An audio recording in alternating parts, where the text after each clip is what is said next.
નમસ્કાર દોસ્તો, સ્વાગત છે આપ સર્વનું તમારી પોતાની YouTube channel ocean coaching classes પર.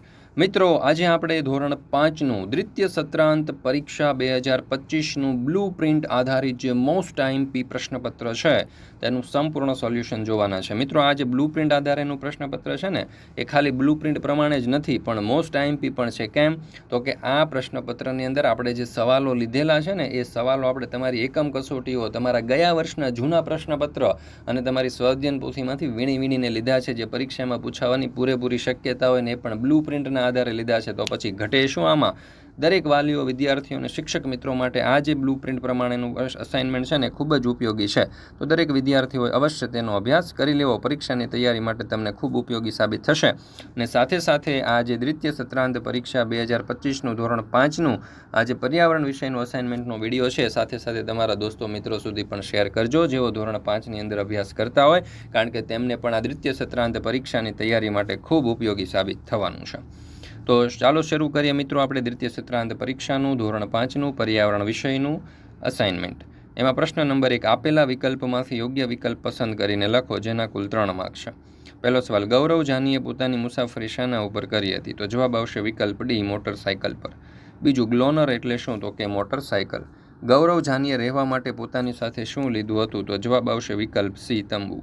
ચોથું, મહારાષ્ટ્રથી નીકળેલા ગૌરવ જાની કયા 2 રાજ્યોમાંથી પસાર થઈને દિલ્હી પહોંચ્યા? તો ગુજરાત અને રાજસ્થાન. રાજસ્થાન રાજ્યનું પાટનગર કયું છે? તો કે જયપુર. છઠ્ઠો સવાલ, ગૌરવ જાનીએ મુંબઈથી દિલ્હી સુધીનું કેટલા કિલોમીટરનું અંતર કાપ્યું અને કેટલા દિવસમાં? તો જવાબ આવશે વિકલ્પ બી, 1400 કિલોમીટર 3 દિવસમાં. સાતમો સવાલ, નીચેના પૈકી કયા વિસ્તારને ઠંડુ રણ તરીકે ઓળખવામાં આવે છે? તો જવાબ આવશે વિકલ્પ એ, લેહ. આઠમું, તાશીના ઘરના છાપરા ઉપર સોનેરી પીળું કયું અનાજ સૂકવેલું હતું? તો કે મકાઈ. નવમો સવાલ, વધુ ઊંચાઈ ઉપર જતા હવામાનના કયા વાયુનું પ્રમાણ ઘટવાથી આપણને શ્વાસ લેવામાં તકલીફ પડે છે? તો જવાબ આવશે વિકલ્પ સી, ઓક્સિજન. ચાંગપા જાતિના લોકો કયા પ્રાણીઓ પાળે છે? તો કે વિકલ્પ ડી, ઘેટા બકરા. ચિંગપા લોકો તંબુ જેવા ઘરમાં રહે છે તેને શું કહેવામાં આવે છે? તો કે રેબો. કયા પ્રાણીના લાંબા અને સુવાળા વાળમાંથી પશ્મિના શાલ બનાવવામાં આવે છે? તો કે બકરી. લેહ લદ્દાખમાં કયા પ્રાણીના વાળમાંથી વણીને પટ્ટીઓ તૈયાર કરવામાં આવે છે જે ઠંડીમાં હવા સામે રક્ષણ આપે છે? તો યાક. શ્રીનગરમાં આવતા પ્રવાસીઓ શામાં રહેવાનું વધુ પસંદ કરે છે? તો જવાબ આવશે વિકલ્પ સી, હાઉસબોટમાં. નીચે આપેલા વિધાનોની ખાલી જગ્યા પૂરો. એમાં પહેલો સવાલ, ગૌરવ જાનીએ પોતાની મુસાફરી ખાલી જગ્યા શહેરથી શરૂ કરી? તો કે મુંબઈ. બીજું, તાશીનું ઘર અંદરથી ખાલી જગ્યા જેવું લાગતું હતું? તો તબેલા. તાશીના ઘરના છાપરા પરથી ગૌરવ જાનીએ લાલ રંગના ખાલી જગ્યા સૂકવેલા જોયા? તો કે મરચાં. ચાંગપા જાતિના લોકો શંકુ આકારના તંબુમાં રહે છે તેને રેબો કહેવામાં આવે છે. પાંચમું, ચાંગપા લોકો બકરીના સુવાળા વાનમાંથી ખાલી જગ્યા નામની મુલાયમ અને કિંમતી શાલ બનાવે છે? તો પશ્મિના. ત્યાર પછી કહ્યું છે કે નીચેના વિધાનો સાચા છે કે ખોટા તે જણાવો. એમ પહેલું, ગૌરવ જાનીએ પોતાની મુસાફરી ગુજરાતના અમદાવાદ શહેરથી શરૂ કરી હતી? તો ખોટું. મનાલી કાશ્મીરમાં આવેલું સ્થળ છે? તો ખોટું. ગૌરવભાઈ પહાડી મુસાફરી દરમિયાન રાત્રે તંબુમાં સૂઈ જતા હતા? તો સાચું. લડાખમાં ખૂબ જ ભારે વરસાદ પડે છે? તો ખોટું. તાશીના ઘરના નીચેના માળમાં અનાજની સુકવણી થતી હતી? તો ખોટું. જોડકા જોડો, એમાં છે ડોંગા. તો ડોંગાને આપણે જોડીશું પાણીમાં રહેલી બોટ જેમાં રહી શકાય. રેબોને જોડીશું ચાંગપાનો શંકુ આકારનો તંબુ. ડબને આપણે જોડીશું દિવાલોની બહાર નીકળતી બારીઓ અને લેખાને આપણે જોડીશું ઘેટા બકરા રાખવાની જગ્યા. ત્યાર પછી છે પ્રશ્ન નંબર 2, નીચેના પ્રશ્નોના જવાબ આપો કોઈ પણ એક, જેના કુલ 3 માર્ક્સ છે. પહેલો સવાલ, તમને તમારા માતા તરફથી શું શું મળ્યું છે? તો મને મારું નાક અને મારી ચામડીનો રંગ, આ 2 લક્ષણો મારી માતા તરફથી મળેલ છે તથા મારી માતાને સ્વચ્છતા ખૂબ જ પસંદ છે. એ જ રીતે મને પણ સ્વચ્છતા ખૂબ જ પસંદ છે. મારી માતા તરફથી નાકનો દેખાવ, ચામડીનો રંગ અને સ્વચ્છતાની ટેવ મને મળેલ છે. બીજું, તમને તમારા પિતા તરફથી શું શું મળ્યું છે? તો મને મારી આંખો અને વાળ, આ લક્ષણો મારા પિતા તરફથી મળ્યા છે. ચાલો, અહીંયા મિત્રો તમે જોઈ શકો છો કે ઘણા બધા પ્રશ્નો આપણે આપેલા છે અને આ દરેક પ્રશ્નો તમારી દ્વિતીય સત્રાંત પરીક્ષાની તૈયારી માટે તમને ખૂબ જ ઉપયોગી થશે એવા પ્રશ્નો આપણે આપેલા છે. તો જરૂરથી વિડીયો સ્ટોપ કરીને અથવા તો વિડીયો અટકાવીને તમે આ દરેક પ્રશ્નોનો અભ્યાસ કરી લેજો. પરીક્ષાની તૈયારી માટે ખૂબ ઉપયોગી સાબિત થશે.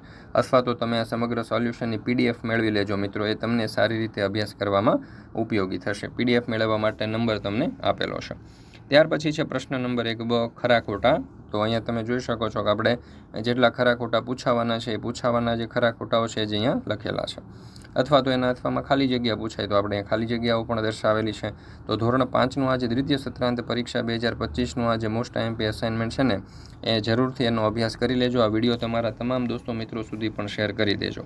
ત્યાર પછી આપણને જોડકા પણ પૂછાઈ શકે તો આપણે અહીંયા જોડકા પણ તમને દર્શાવેલા છે. અથવા તો વિકલ્પો પણ પૂછાઈ શકે મિત્રો, તો અહીંયા વિકલ્પો પણ દર્શાવ્યા છે. આ અસાઇનમેન્ટની ખાસિયત જે છે કે એક પ્રશ્નની અંદર જેટલા પણ પ્રકારના પ્રશ્નો પૂછાઈ શકે એ દરેક પ્રકારના પ્રશ્નો આપણે અહીંયા આવરી લીધા છે, જેથી કરીને આ અસાઇનમેન્ટની બહાર કોઈ પ્રશ્ન જાય જ નહીં. પ્રશ્ન નંબર 3, નીચેના પ્રશ્નોના જવાબ લખો જેના કુલ 4 માર્ક છે. કઠિયારાએ ગરમ બટાકા ઠંડા પાડવા માટે શું કર્યું હતું? તો અહીંયા દરેક જવાબો જે છે તમારી સમક્ષ આપણે રજૂ કરેલા છે, તમે જોઈ શકો છો. તો આ દરેક પ્રશ્નના ઉત્તરો જે છે અહીંયાથી તમે મેળવી અને અભ્યાસ કરી લેજો. પ્રશ્ન નંબર 4, મને ઓળખો જેના કુલ 5 માર્ક છે. તો અહીંયા તમે જોઈ શકો છો કે આપણે સવાલ જે છે અને એના જવાબો જે છે તે દર્શાવ્યા છે. ત્યાર પછી જોડકા પણ અહીંયા આપણે દર્શાવેલા છે, વિકલ્પો પણ છે. તો અહીંયા જેટલા પણ પ્રકારના પ્રશ્નો પૂછાઈ શકે છે બધા જ પ્રકારના પ્રશ્નો આપણે અહીંયા આવરી લીધા છે. એટલે આટલું તમે કરી લેશો એટલે ઇનફ થઈ જશે અને મોસ્ટ ઓફ પ્રશ્નો જે છે તમારા આમાંથી પૂછાવાની શક્યતા છે. મિત્રો, ધોરણ 3થી 8ની દ્વિતીય સત્રાંત પરીક્ષા 2025 માટે ખાસ ઉપયોગી એવા મોસ્ટ આઈએમપી પ્રશ્નપત્ર અને મોસ્ટ આઈએમપી અસાઇનમેન્ટ જે છે એ આપણે બ્લુ પ્રિન્ટ પ્રમાણે તૈયાર કરેલા છે. અને આ જે બ્લુ પ્રિન્ટ પ્રમાણે છે એ રેડી ટુ પ્રિન્ટ હશે, સીધી ઝેરોક્સ કરાવી અને તમે તેનો અભ્યાસ કરી શકશો. અને બીજું એ કે એની પીડીએફ પણ ઉપલબ્ધ છે મિત્રો, તો જરૂરથી આ પીડીએફનો અભ્યાસ કરી લેજો. અને બીજું કે આમાં સવાલની સાથે સાથે જવાબો પણ આપેલા છે, એટલે તમારે જવાબો માટે બીજા કોઈ પુસ્તકો ચોપડા ખંખોળવાની જરૂર નથી. આ એક જ અસાઇનમેન્ટની અંદરથી તમે સમગ્ર પર્યાવરણ વિષયની તૈયારી કરી શકશો. તો એ ખૂબ જ ઉપયોગી છે. તમે જો તમારી શાળા, ક્લાસીસ કે સંસ્થાના નામ અને લોગો સાથે પ્રશ્નપત્ર છપાવવા માંગો છો, પ્રેક્ટિસ પેપર, તો એ પણ કરાવી શકો છો. નંબર આપેલો છે 70 46 22 22 54. આ નંબર ઉપર સેવ કરી લેજો. તમને આગળ પણ ઘણું બધું સાહિત્ય મટીરિયલ મેળવવા માટે ઉપયોગી થશે. પ્રશ્ન નંબર 5, નીચે આપેલા પ્રશ્નોના જવાબ લખો જેના કુલ 2 માર્ક છે. પહેલું, તમે ક્યારે તંબુમાં રહ્યા છો, ક્યાં, તે કેવો હતો? તો હા, હું તંબુમાં રહેલો છું. જ્યારે અમારી શાળામાંથી હું જેસલમેરના પ્રવાસે ગયો હતો ત્યારે રણમાં તંબુમાં રહ્યો હતો. તે તંબુ મોટા અને સામાન્ય પ્રકારની સુવિધાવાળો હતો. ચાલો, એવી રીતે અહીંયા દરેક પ્રશ્નના ઉત્તરો જે છે તે આપણી સમક્ષ આપણે રજૂ કરેલા છે. તો દરેક વિદ્યાર્થીઓએ આ દરેક પ્રશ્નનો અભ્યાસ જે છે તે વાંચી જવાનો છે અને અભ્યાસ કરી લેવાનો છે, જેથી કરીને પરીક્ષામાં સારામાં સારા ગુણ તમે પ્રાપ્ત કરી શકો. ચાલો, ત્યાર પછી આપણે આગળ જોઈએ. મિત્રો, આ તમે વિડીયો જે છે ને સ્ટોપ કરી શકો છો, અથવા તો આની પીડીએફ ખાસ કરીને મેળવી લેજો. પીડીએફ મેળવી લેશો તો અભ્યાસ સારી રીતે થઈ શકશે. પ્રશ્ન નંબર 6 અ અને બ, નીચેના પ્રશ્નોના જવાબ આપો. એમાં તમે જાણતા હોય તેવી વિશિષ્ટ યોગદાન આપનાર એક મહિલા વિશે 4 થી 5 વાક્ય. તો અહીંયા તમે જાણતા હોય એવી મહિલાઓ લખી શકો, અથવા તો મેં જે આપેલું છે એ પણ લખી શકો. અને આ પાઠની અંદર, આ પ્રશ્નની અંદર પૂછાઈ શકે એવા એક પ્રશ્ન આપણે અહીંયા સમાવિષ્ટ કરી લીધો છે. તો આટલા પ્રશ્નો તમારે ચોક્કસપણે કરી લેવાના છે, જેથી કરીને પરીક્ષામાં તમે સારા અને ગુડ માર્ક્સ પ્રાપ્ત કરી શકો. અને વિડીયો તમે સ્ટોપ કરી અને પોઝ કરી અને જોઈ શકો. તો તમે મિત્રો અહીંયા જોઈ શકો છો કે આપણે ઘણા બધા સવાલો લીધેલા છે, અને દરેક સવાલ જે છે તે મોસ્ટ આઈએમપી છે, ખૂબ જ ઉપયોગી છે. તો દરેક વિદ્યાર્થીઓ અવશ્ય એક પ્રશ્નનો અભ્યાસ કરી લેવો અને પરીક્ષાની તૈયારી કરી લેવી. ચાલો, ત્યાર પછી આપણે આગળ જોઈએ. પ્રશ્ન નંબર 7 અ, નીચેના વિધાનોમાંથી ખોટો શબ્દ છેકી અને વિધાન સાચું બનાવો. તો જો વાવાઝોડું આવે ત્યારે ઘરમાં કે મેદાનમાં જતું રહેવું જોઈએ? તો ઘરમાં રહેવું જોઈએ, એટલે મેદાન ઉપર છેકો. ત્યાર પછી એમાં ખોટા શબ્દ ઉપરાંત એવું પણ પૂછી શકે કે ખાલી જગ્યા. તો આપણે અહીંયા ખાલી જગ્યા પણ લઈ લીધેલી છે. તમે જોઈ શકો છો કે આપણે અહીંયા 13 જેટલી ખાલી જગ્યા લીધી છે. કોઈને ખાલી જગ્યા ન પૂછે તો કોઈ જોડકું પણ પૂછી શકે. તો આપણે અહીંયા જોડકાઓ પણ દર્શાવેલા છે, તમે જોઈ શકો છો. ત્યાર પછી વિકલ્પો પણ છે. તો વિકલ્પો આપણે અહીંયા લીધેલા છે, જેથી કરીને દરેક પ્રકારના પ્રશ્નો અહીંયા આવી શકે અને પરીક્ષાની અંદર આની બહારનો પ્રશ્ન જાય નહીં. ત્યાર પછી કહ્યું છે કે નીચેના વિધાનો ખરા છે કે ખોટા તે જણાવો, જેના કુલ 4 માર્ક છે. તો આપણે અહીંયા ખરા ખોટા પણ તમને દર્શાવેલા છે. જોઈ શકો છો કે 17 જેટલા ખરા ખોટા છે. ત્યાર પછી છે નીચેના કાર્ય કોણ કરે છે તે લખો. દર્દીને તપાસીને દવા આપવી, તો કે ડૉક્ટર. રસ્તાની સફાઈ કરવી, તો કે સફાઈ કામદાર. એવી રીતે દરેક વ્યવસાયકારોના નામ આપણને પૂછેલા છે. ત્યાર પછી નીચેના પ્રશ્નોના જવાબ લખો, જેના કુલ 4 માર્ક છે. એમાં ધરતીકંપ વિશે 3-4 વાક્ય લખો. તો ધરતીકંપ વિશે, આપત્તિ વિશે, કઈ સાવચેતી રાખવી જોઈએ, કયા પ્રકારની મદદની જરૂર હોય છે, ભૂકંપ આવે ત્યારે શું કરશો, તમારા મતે ગામમાં કઈ સુવિધા હોવી જોઈએ, ઘર સ્વચ્છ રાખવા શું કરવું જોઈએ. આ દરેક પ્રકારના જે પ્રશ્નો છે એના ઉત્તરો આપણે અહીંયા દર્શાવેલા છે અને દરેક પ્રશ્નનો તમે સારી રીતે અભ્યાસ કરી લેવાનો છે, કારણ કે આ દ્વિતીય સત્રાંત પરીક્ષાની તમે ખૂબ જ સારામાં સારી રીતે તૈયારી અહીંથી કરી શકશો અને પરીક્ષાની અંદર તમે સારામાં સારા માર્ક્સ પ્રાપ્ત કરી શકશો.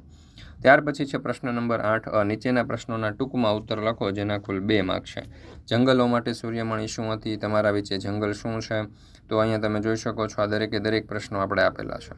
ત્યાર પછી છે પ્રશ્ન નંબર 8 નીચેના પ્રશ્નોના 3-4 વાક્યમાં ઉત્તર લખો. તો અહીંયા આપણને એક નકશો આપેલો છે, નકશાની અંદર આપણે આ વિગતો બધી દર્શાવવાની છે.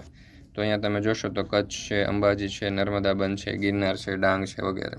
નીચે આપેલ નકશાના આધારે પ્રશ્નોના જવાબ. તો અહીંયા નકશો છે, નકશાના આધારે પ્રશ્નોના જવાબ. ઓડિશાની નજીક આવેલ ઉપસાગરનું નામ, તો કે બંગાળનો સાગર. ગુજરાત રાજ્યની દક્ષિણે કયું રાજ્ય આવેલું છે, તો કે મહારાષ્ટ્ર. મધ્યપ્રદેશની આજુબાજુ કયા રાજ્યો છે, તો કે ગુજરાત, રાજસ્થાન, ઉત્તર પ્રદેશ, છત્તીસગઢ, મહારાષ્ટ્ર વગેરે. નકશામાં સૂર્યમણીના રાજ્ય ઝારખંડની ઉત્તરે કયું રાજ્ય આવેલું છે, તો કે બિહાર. ગુજરાત રાજ્યના પડોશી રાજ્યોના નામ, તો કે રાજસ્થાન, મધ્યપ્રદેશ અને મહારાષ્ટ્ર. ત્યાર પછી જે નકશો આપ્યો છે નકશા ઉપરથી પ્રશ્નોના જવાબ છે. તો કે દરિયા કિનારો ધરાવતું એક રાજ્ય તમિલનાડુ, ગાઢ જંગલો અરુણાચલ પ્રદેશ, આછા ગાઢ જંગલો ધરાવતા કોઈ એક રાજ્યનું નામ, તો કે જમ્મુ અને કાશ્મીર. એવી રીતે ચોથો નકશો આપેલો છે, એ નકશા ઉપરથી પણ આપણને આ પ્રશ્નો અને તેમના ઉત્તરો આપેલા છે. પછી 5મામાં પરિસ્થિતિ માટે યોગ્ય કે અયોગ્ય એ પણ જણાવવાનું આપણને કીધેલું છે. ત્યાર પછી છે પ્રશ્ન નંબર 6 જેમાં ખરા ખોટા અને સવાલ જવાબ આપણને આપેલા છે. મિત્રો, તો અહીંયા આપણે આ જે ધોરણ 5નું પર્યાવરણ વિષયનું દ્વિતીય સત્રાંત પરીક્ષા 2025નું જે મોસ્ટ આઈએમપી પ્રશ્નપત્ર છે, આ મોસ્ટ આઈએમપી જે અસાઇનમેન્ટ છે તે પૂર્ણ કરીએ છીએ. મિત્રો, આપણી આ ચેનલ ઉપર ધોરણ 5ના દરેક વિષયના બ્લુ પ્રિન્ટ પ્રમાણેના મોસ્ટ આઈએમપી અસાઇનમેન્ટ મુકાઈ ચૂક્યા છે અને આ બ્લુ પ્રિન્ટ પ્રમાણેનું જે મોસ્ટ આઈએમપી અસાઇનમેન્ટ છે ને એ દરેક વિદ્યાર્થીઓને ખૂબ જ ઉપયોગી સાબિત થવાનું છે, કારણ કે પરીક્ષાની અંદર મોટાભાગના પ્રશ્નો આમાંથી જ પૂછાવાના છે. કેમ?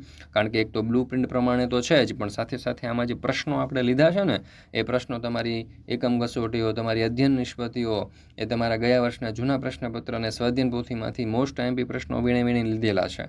તો જરૂરથી દરેક વિદ્યાર્થી મિત્રોએ આ જે પ્રશ્નપત્ર છે, આ જે અસાઇનમેન્ટ છે તેનો અભ્યાસ કરી લેજો. માત્ર ને માત્ર ઓશન કોચિંગ ક્લાસીસ આપણી યુટ્યુબ ચેનલ ઉપર અથવા તો આપણી PDF ઉપર જ અવેલેબલ છે.